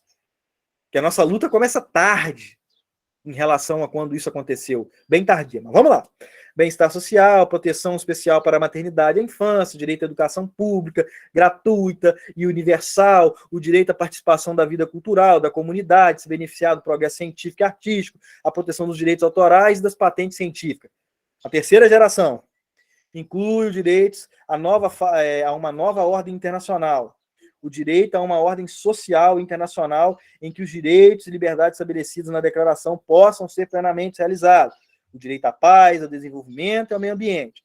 E a quarta geração aqui, interessante, ó, é uma categoria nova de direitos, ainda em discussão, e que se refere aos direitos das gerações futuras, ó. Estão falando, talvez, da gente, possa se incluir, ou depois da gente. Mas a gente sabe que a construção de uma geração para outra é uma construção, nós estamos nesse caminho. Não é um troço que simplesmente pula. Vocês já viram que, já como eu falei, quando você pula dessa para essa, sem ter a relação, o problema é que isso é gerado. E aí? Vamos ser essa geração que vai fazer essa ponte? Ou vamos deixar simplesmente pular? Não vamos construir essa ponte. E olha que interessante. É a nova geração, gerações futuras, que criaria uma obrigação para com a nossa geração, isto é, um compromisso de deixar o mundo em que vivemos melhor, e, se possível, menos pior do que recebemos para gerações futuras. Isso implica uma série de discussões que envolve todas as 3 gerações de direitos e a constituição de uma nova ordem econômica, política, jurídica e ética internacional. E aí já entra o problema, que daqui a pouco eu também vou discutir, entendeu? Mas quem, gente? A gente falou agora de todos os direitos, ó, construímos a ideia de cidadania, temos os direitos que foram alcançados. Mas quem que é o responsável para nos garantir esses direitos? Quem vai garantir? Ó, de toda maneira, é sempre o Estado... Mô, pega um copo d'água para mim, por favor. De toda maneira, é sempre o Estado que aparece como provedor dos direitos do cidadão ou a um instrumento manejado por eles. Lembra que eu falei? Quem é o Estado? É o extraterrestre ou é nós? Somos nós. É gente como nós. Gente que nós aferimos o poder. Que nós, através, seja da democracia ou qualquer outra questão que anteriormente se teve, que nem em todo momento foi democracia, que a gente falou assim, não, você vai nos representar. Então o Estado tem a ver conosco, com essa esfera. Aí eu faço uma pergunta aqui agora. Já que é o Estado que é o garantidor do direito, aí vai entrar naquela discussão que eu disse aqui política um pouquinho anteriormente, olha o que eu botei em vermelho. Mas quais são os interesses do Estado, gente? Olha que interessante que eu fiz aqui. Está em sua esfera pública ou privada? Eu botei em privada porque o Estado deveria atender à esfera privada, se assim por dizer. A intenção deveria ser... a esfera pública e não o privado. O Estado deveria atender às demandas do que é público, a todos, que constituem a todos. Não somente o eu, mas o que nós estamos vendo aí no nosso mundo como hoje? O Estado está querendo atender às demandas da população, de nós que estamos colocando lá? Ou ele está visando seus próprios interesses mesmo? altos salários. Olha a máquina pública estatal que nós temos aí. Vocês acham justo lá um deputado ganhar lá seus milhares de reais, se não me engano, 40 e poucos mil reais, enquanto um professor ganha ali talvez numa matrícula, 1.000 e poucos reais, em algumas outras questões, 2.000 e poucos reais, enfim, se conseguir chegar a isso. Vocês acham isso justo? O Estado, esses representantes que nós colocamos lá, a que eles estão defendendo? Qual que é o interesse? E aí eu volto no debate, para a gente largar de ser massa de manobra novamente, preciso chamar vocês aqui, na hora de votar. O que vocês estão votando? Ah, é por interesse? Não, porque se esse daqui entrar, eu vou ter o meu emprego. Eu não estou falando que seja errado, não, gente. Eu só estou levantando coisas que acontecem, tá? Situações, eu não estou aqui fazendo valor. Ah, não, porque se ele ganhar, o meu grupinho aqui vai ser beneficiado, a minha identificação vai ser, vai estar em ênfase, vai ser valorizado. Será que a gente só pode olhar só para um aspecto só? E os outros aspectos que compreendem? O mundo é feito somente de uma questão? A gente está vendo aqui, ó, tem política, tem economia, tem religião, tem tantos outros aspectos. E os outros aspectos compreendem que é tudo interligado, tudo precisa se conversar. O liberalismo precisa de conversar com o socialismo. O socialismo precisa de conversar com o liberalismo. A religião precisa de conversar com os dois. Ou você só é um indivíduo religioso, você não é um indivíduo social, você não é um indivíduo econômico, você só vive de uma coisa só. Tá vendo como é importante? Aí entra a nossa importância, porque quem está no Estado somos nós. O Estado nos representa. Está acontecendo isso? Será que isso tem a ver com aquela ideia que a gente trouxe no início da discussão? A ideia de liberdade. Eu estou usando a minha liberdade para libertinagem, para me fechar na minha esfera privada. E aí você vai entender por que o Estado se fecha em sua esfera privada. E aí a gente começa a rodar em círculo. Ah, não vai mudar nada não muda nada porque não muda a partir da gente. A nossa ideia de liberdade, como eu botei aqui em vermelho aqui, como já foi discutido, é a liberdade virando libertinagem. Olha a responsabilidade que nós temos dentro desse assunto, dentro dessa construção. Beleza? Características de Estado moderno, se o Anísio perguntar, ele falou sobre isso lá. Qual que é a característica do Estado moderno? Do Estado, ele tem que possuir o quê? Territorialidade, ou seja, possuir o território, ou melhor, propriedade privada, constitucionalidade, ou seja, a lei, precisa ter lei, nenhum território, país pode existir sem lei, e a sua soberania, ou seja, a ideia de autonomia e poder. Show? Pergunta que o Anísio fez, ó.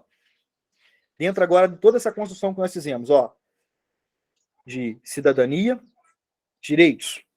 E quem deveria zelar por esses direitos?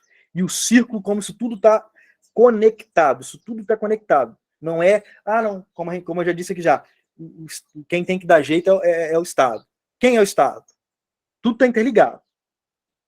Conseguiram entender até agora essa construção? Podemos dizer, então, que a construção por cidadania, que a construção por direitos, a busca pelos direitos, tudo isso aqui são termos fechados? Nós podemos fechar isso? Conseguimos fechar? Conseguimos ter uma conclusão que eu posso botar com a lei geral? É isso, isso, isso. Alguém tem uma ideia contrária? Não, acredito que não. Então vamos lá. Tá todo mundo ouvindo bem aí, gente?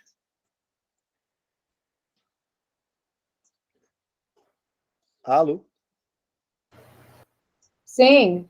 Sim, ouvindo? Beleza, então. Vamos lá, então. Vamos voltar aqui, então.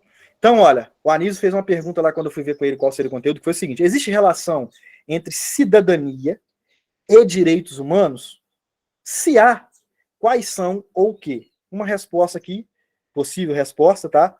Possível, botei assim, ó. Os direitos humanos, ó, visam garantir a dignidade e a integridade da pessoa, especialmente em frente ao Estado e às suas estruturas de poder. Beleza?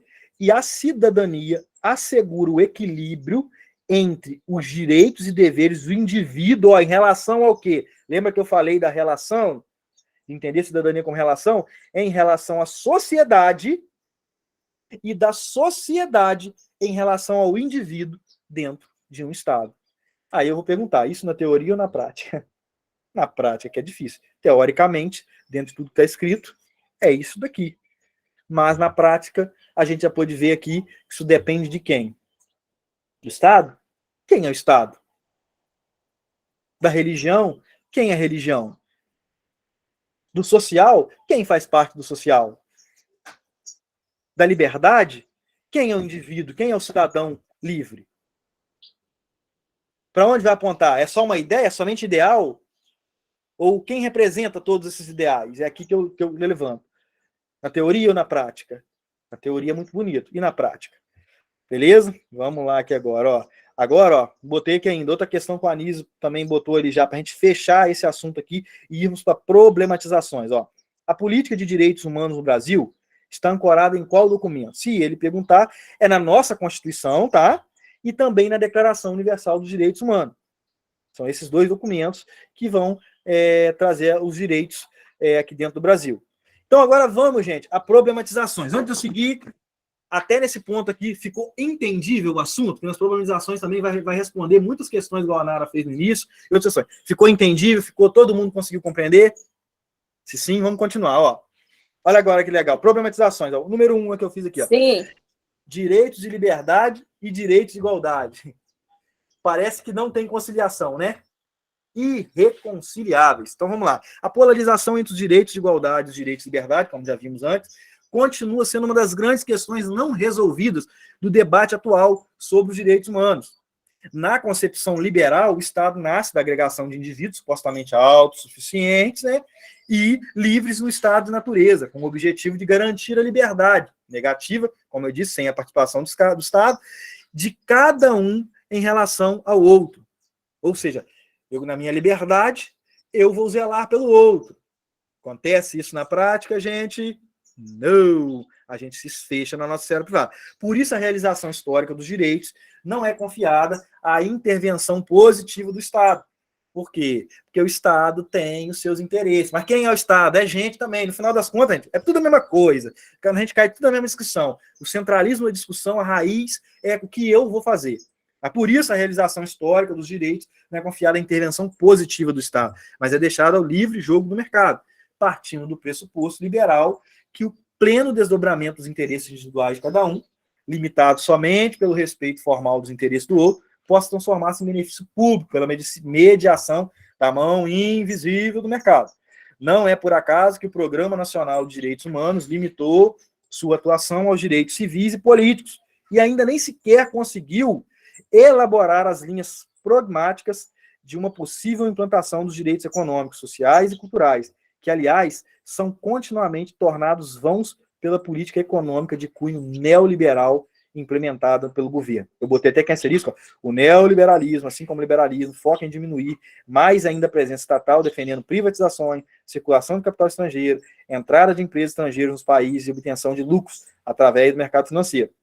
No entanto, fica evidente que as duas defendem uma economia livre, um mercado forte, como um regulador da sociedade e exercem muita influência na maioria dos países do mundo, em menor ou maior grau. Esse tópico aqui, essa problematização aqui, liberdade e igualdade, como é que fica fácil para a gente entender isso daqui? Vamos ver se o mercado se autorregula, vamos ver como é que funciona isso daí. Eu botei aqui em vermelho, ó. Na pandemia, o exemplo, o mercado se autorregulou a fim de equilibrar a ideia de liberdade e igualdade? Responda aí. O que vocês viram aí na pandemia? O mercado se autorregulou para ter esse equilíbrio entre liberdade e igualdade? Ou o rico ficou mais rico e o pobre ficou mais pobre? Os produtos, os bens de consumos básicos. Claro, gente, que eu não estou sendo aqui tolo em levantar aqui, né? Por causa da demanda, todo mundo está em casa, aumentou o consumo, e piriri, parará, pororó. Eu não estou aqui levantando isso aqui, não. Eu estou querendo mostrar que se a gente não começar a buscar este equilíbrio, e deixar somente na mão de um, por exemplo, eu sou do ramo da informática. Eu sou do ramo da informática. Por conta de um aspecto, tiveram alguns equipamentos que o seu preço viraram quase 10 vezes mais. E posso ser franco, eu que estou ali, não foi com essa conversa de demanda e disso daqui, não. Com muita franqueza, o feeling que eu tive da questão é porque eles viram assim, se agora eu posso cobrar 10 vezes mais num produto que eu cobrava X, por que eu não vou fazer? Com a desculpa disso, daquilo. Então, sim, essas questões, elas de fato, elas existem. Então, o mercado se autorregulou a fim de equilibrar a ideia de liberdade e igualdade, por isso que parece ser um impasse, gente, um contra o outro. Não tem como, porque o mercado financeiro mundo, que a gente vai falar agora, a gente vai agora ao segundo problematização. Ó. Vocês vão entender que a primeira vai ficar ainda bem mais clara. Universalização dos direitos versus globalização da economia. Ó. A economia está tendendo para um lado e os direitos vão em outra direção. Vamos lá. A atual conjuntura mundial dominada pelo processo de globalização, sob a hegemonia neoliberal, porque a maioria dos países estão caminhando pela tendência neoliberal, não faz que acentuar e exasperar a contradição entre direitos da liberdade e direitos sociais, democracia, política e social. De fato, a universalização dos direitos humanos não caminha no mesmo sentido, apesar de ser universal, né, da globalização da economia e das finanças mundiais, que estão vinculadas à lógica do lucro, da acumulação e da concentração de riqueza, e desvinculadas de qualquer compromisso com a realização do bem-estar social e dos direitos do homem. O processo de globalização significa um retorno e um retrocesso à pura defesa dos direitos de liberdade, com uma intervenção mínima do Estado. Nessa perspectiva, não há lugar para os direitos econômicos e sociais, de solidariedade da tradição socialista e do cristianismo social. Por isso, as novas e velhas desigualdades sociais e econômicas estão surgindo no mundo. Novamente, a pandemia teve aí para jogar isso na nossa cara. O que isso está dizendo? As tendências da economia mundial, dos governos, é ir para o neoliberalismo.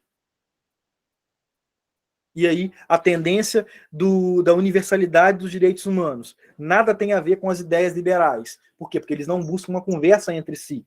O mundo não busca, o mundo só busca... Quer ver? A pandemia teve aí, ó. Para uns tinha que buscar só a saúde, né? Para uns tinha que buscar só a economia. E eu pergunto para quem é da saúde, você vive sem economia? E eu pergunto para quem busca a economia, você vive sem saúde?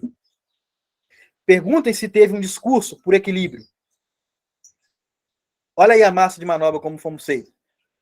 Vê se teve o discurso de equilíbrio. E assim acontece a nível mundial. Então é meio que quase que uma utopia. Isso nós estamos falando por quê? Porque os indivíduos envolvidos, aí a gente tem que se colocar, nós mesmos, somos massa de manobra de meia dúzia de interesses, de pessoas que só estão vendo a esfera privada. O camarada tem coragem de comprar, não estou fazendo juízo, né, disso daqui, mas ele compra uma rede social, entendeu? Com bilhões de reais, mas não tem coragem de, talvez, com bilhões de reais, investir num programa social. Não estou falando que não faço, não. Só estou dando um exemplo. E isso acontece com a gente. Eu, às vezes, tenho uma situação ao meu lado que eu precisaria, talvez, sair da minha esfera privada e ir para a minha esfera pública, mas não, eu preciso que vou investir, porque vai me fazer falta, vai isso, aquilo. Não tem problema nenhum. Mas e aí? Vê se não parte da gente a nossa forma de enxergar a vida em relação ao outro. Beleza? E aqui também tem outro problema, nessa universalização dos direitos versus a globalização da economia, entra a questão também de quê? Da soberania. Como que eu vou entrar e infringir a soberania do país? Complicado demais. Não é algo simples. Isso não é simples. E vamos lá, uma terceira problematização. A gente já está chegando no fim já. Direitos humanos universais ou ocidentais? Essas críticas, gente, se inserem num debate mais amplo sobre os processos de homogeneização cultural, para tornar tudo uma cultura só, que o Ocidente está impondo ao mundo inteiro, como sempre impôs. E encontram receptividade entre todos aqueles que estão preocupados com o respeito das culturas e manifestam uma franca desconfiança para com qualquer forma de universalismo. Gente, qualquer forma de universalismo, de generalidade, é bom? Não tem como, gente, presta atenção, criar-se uma ideia universal. Por quê? Porque cada indivíduo deve ser observado do seu ponto de partida, do seu contexto. Como eu vou universalizar uma coisa? Então, essa é uma crítica, porque quem é esse que esteve do outro lado, né? Do outro lado, por mais que os direitos humanos começam nessa construção que é o olhar de quem está de baixo, mas também existe a crítica de quem está de baixo. Mas peraí, de qual ponto de vista que vocês estão construindo isso tudo aí?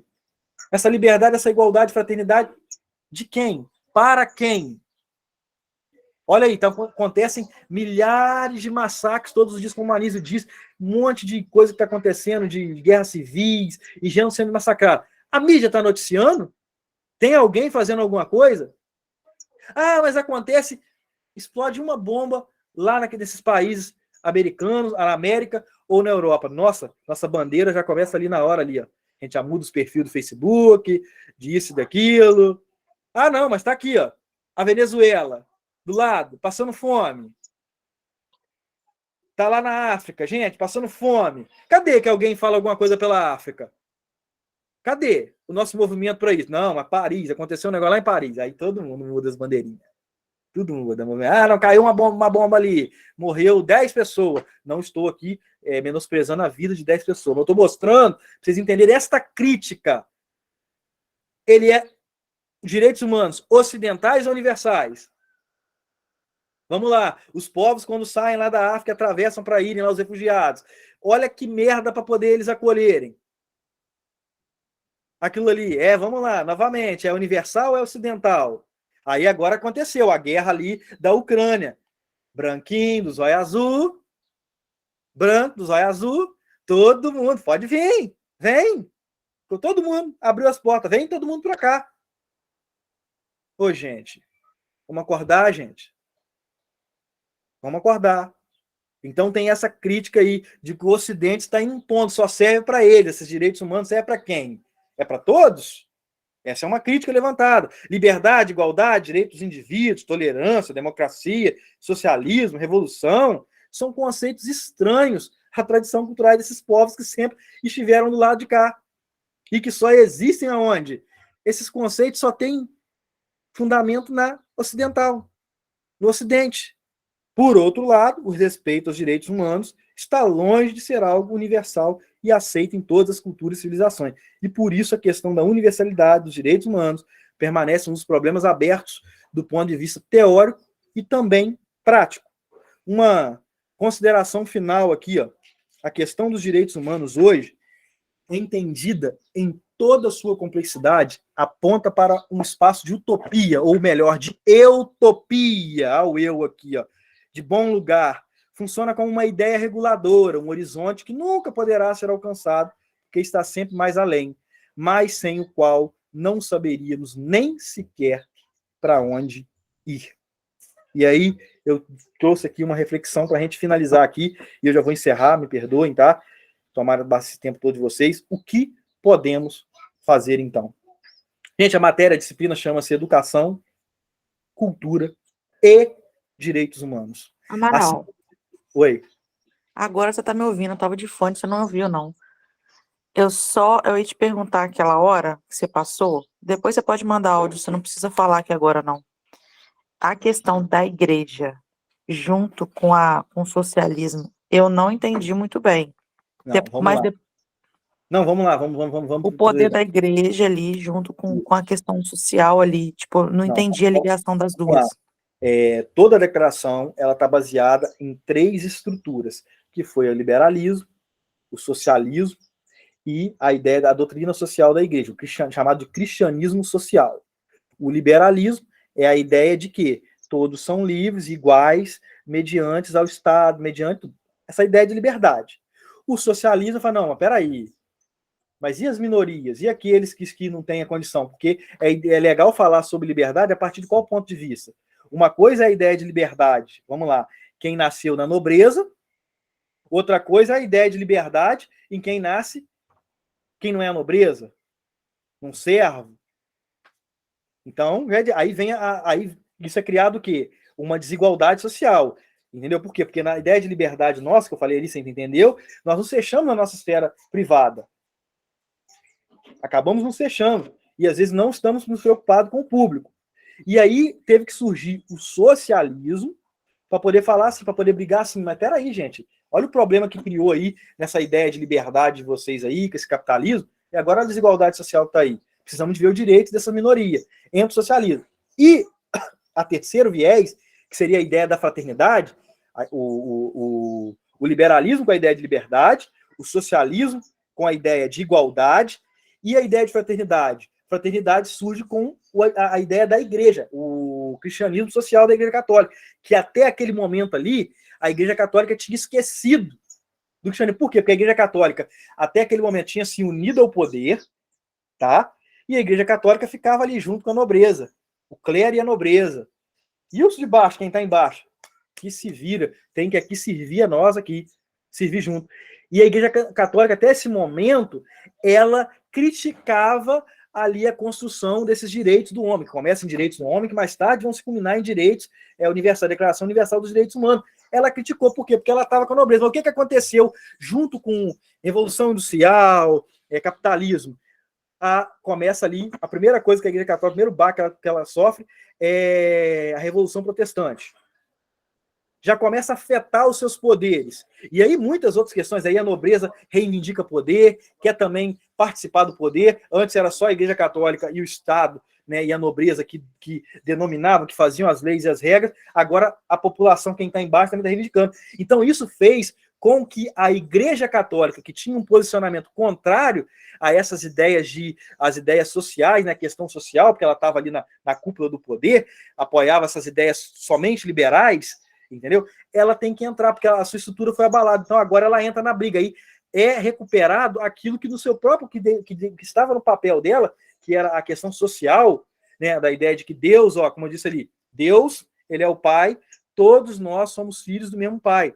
Então, se todos nós somos irmãos, nós precisamos de ajudar uns aos outros, precisamos de ser fraternos uns aos outros, porque temos o Deus como Pai. Ela recupera, neste momento, o seu ideal esquecido desde a sua fundação, que estava no papel, entendeu? E coloca em prática. Então, essa é a contribuição que ela faz naquele momento. Mas isso aconteceu, como eu disse ali, eu botei até essa necessidade, fez o gato pular. Será que se não tivesse, ela teria mudado o seu ponto de vista? Ou nós estaríamos, até hoje, com essa ideia, e estamos voltando hoje, se nós pararmos para pensar de alguma forma, hora, volta e meia, a gente volta. A religião, tentando abraçar o Estado, para poder colocar os seus ideais, as suas ideias em prática, excluindo os demais, que esse é o problema. E aí que ela fez esse papel. Você perguntou qual que foi o papel dela.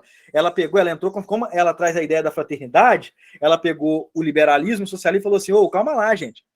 Nós não podemos ser nem tantos liberais assim, podemos também ver a questão social. Isso daqui tem coisa boa no socialismo aqui, para poder ajudar um problema que vocês mesmos enfrentam com essa ideia de vocês de liberdade, que vocês transformam toda hora em libertinagem. Vamos conversar? Vamos dar a mão aqui? Vamos tentar diminuir? Vamos tentar amenizar? Show de bola, Dani? Entendi. Beleza, então. Então, fechando a pergunta aqui. O que podemos fazer, então? Gente, lembra aqui que o nome da disciplina é Educação, Cultura e Direitos Humanos.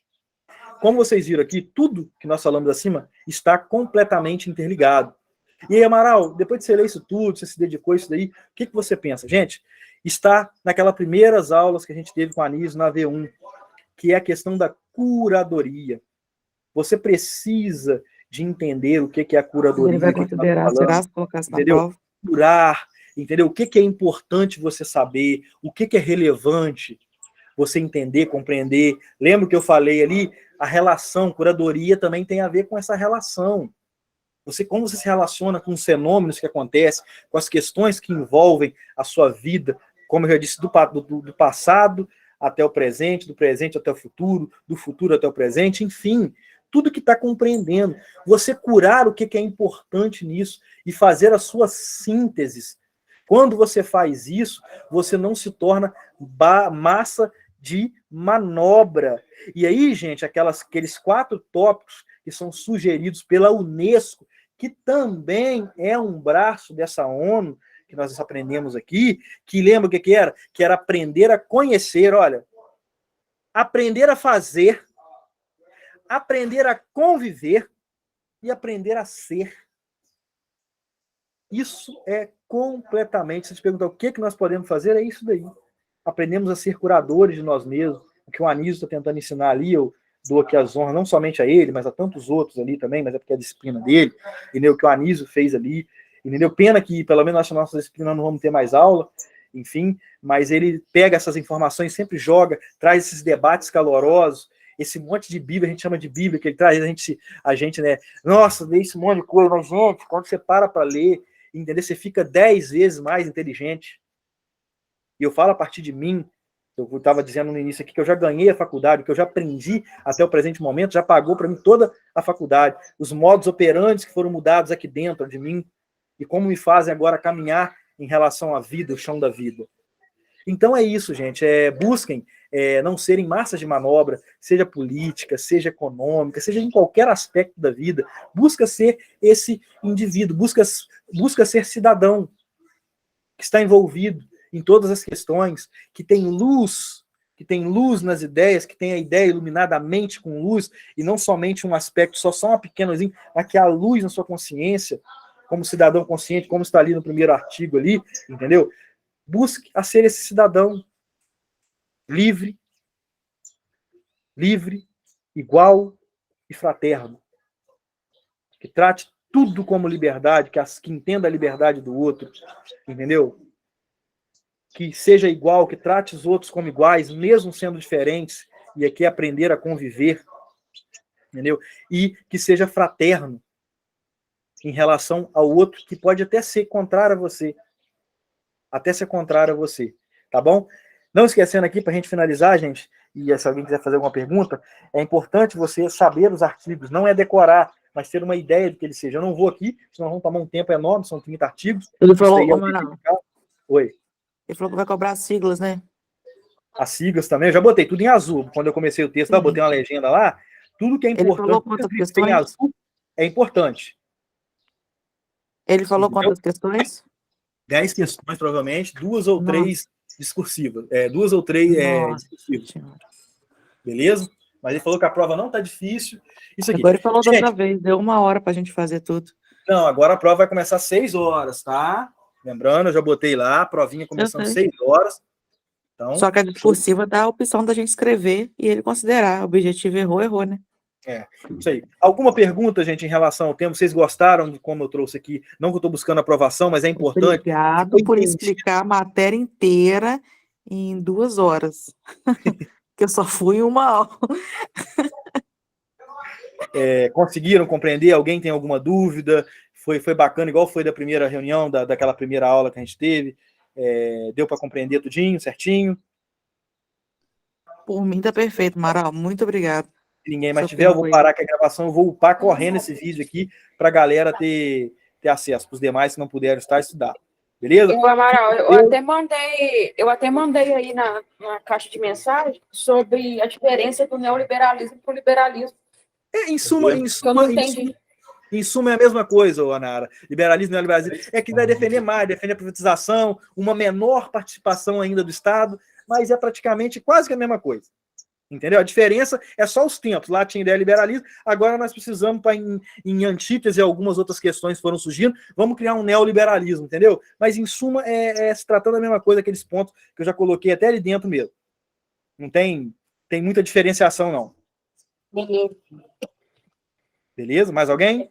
Obrigada. Tá, tranquilo. Foi muito clara a revisão.